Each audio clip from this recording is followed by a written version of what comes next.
ভোটদানে বিরত তো কি আমরা কি বলবো যে যে স্থানীয় নির্বাচনে আগা হওয়াটা জয়যুক্ত হয়েছে তো আপনারা কারা কারা মনে করেন এই ভবিষ্যতে এইবার নয় ভবিষ্যতে তত্ত্বাবধায়ক সরকারের অধীনে দুটো নির্বাচনে হওয়া উচিত হাত তোলার দেখি কারা কারা আরেকটা আপনারা যে নারীর ক্ষমতায়ন আপনারা কারা কারা মনে করেন এই যে জাতীয় পর্যায়ে যে সংরক্ষণ পদ্ধতি আছে এটা অর্থবহ এটা নারীর ক্ষমতায়ন হয় কারা কারা মনে করেন জাতীয় নির্বাচন না স্থানীয় নির্বাচন স্থানীয় সরকার আচ্ছা কারা কারা মনে করেন স্থানীয় সরকার নির্বাচনটা আগে হওয়া দরকার কারা কারা মনে করেন হাত তোলেন আরে দেখি একটু ওকে আচ্ছা কারা মনে করেন জাতীয় নির্বাচন আগে হওয়া দরকার একজন নাই মনে হয় কি ব্যাপার ভোটদানে বিরত তো কি আমরা কি বলবো যে স্থানীয় নির্বাচনে আগা হওয়াটা জয়যুক্ত হয়েছে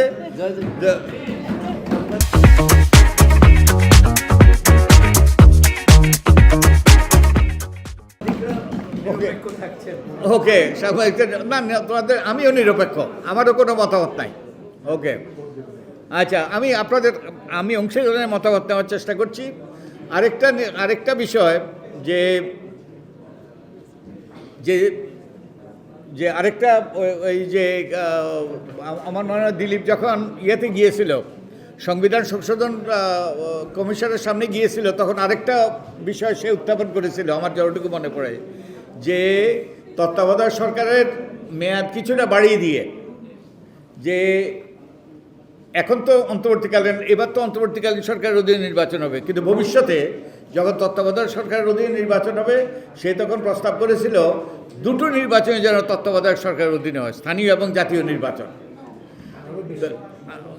ওই যে এবং সে প্রস্তাব করেছিল যে তত্ত্বাবধায়ক সরকার দরকার হলে 3 মাসের একটু সময় বাড়িয়ে দিয়ে দুটো নির্বাচনে করা যাতে দুটো নির্বাচনেই নিরপেক্ষ হতে পারে তো আপনারা কারা কারা মনে করেন এই ভবিষ্যতে এইবার নয় ভবিষ্যতে তত্ত্বাবধায়ক সরকারের অধীনে দুটো নির্বাচনে হওয়া উচিত হাত তোলার দেখি কারা কারা ওকে আর কারা কারা মনে করেন শুধু জাতীয় নির্বাচনে হওয়া উচিত একজনই এর বিপক্ষে তো এখনও দেখা যায় যে আমার কোনো মতামত নাই আমি তো শুনছি আমি শ্রোতা ওকে ওকে আচ্ছা আরেকটা আপনারা যে নারীর ক্ষমতায়ন আপনারা কারা কারা মনে করেন এই যে জাতীয় পর্যায়ে যে সংরক্ষণ পদ্ধতি আছে এটা অর্থবহ এটা নারীর ক্ষমতায়ন হয় কারা কারা মনে করেন হয় না হাত তোলেন আরে কারা কারা মনে করেন হয় না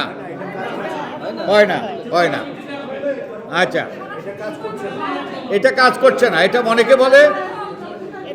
অনেকে বলে অলংকারিক ওকে ঠিক আছে তো অনেকে মনে করেন এটা অলংকারিক এবং এটা অপমানজনক উনি বললেন অপমানজনক আচ্ছা কারা কারা মনে করেন হ্যাঁ আচ্ছা ঠিক আছে ওকে নারীদেরকে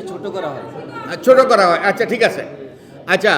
যে তোফায়েল সাহেব যে এক্সপ্লেনেশনটা দিলেন ঘূর্ণায়মান পদ্ধতি যেমন জাতীয় নির্বাচনে যদি ঘূর্ণায়মান পদ্ধতি হয় নারীর আসন যদি বাড়ানো হয় এই শুনেন ওই যে নারীদের পক্ষ থেকে দাবি হলো নারীর আসন বাড়ানো এবং সরাসরি নির্বাচন এবং ওই যে কনস্টিটিউয়েন্সি থাকা এবং কোনো রকম দ্বৈত প্রতিনিধিত্ব যেন না থাকে নারী একজন পুরুষ একজন একই এলাকা যেন না থাকে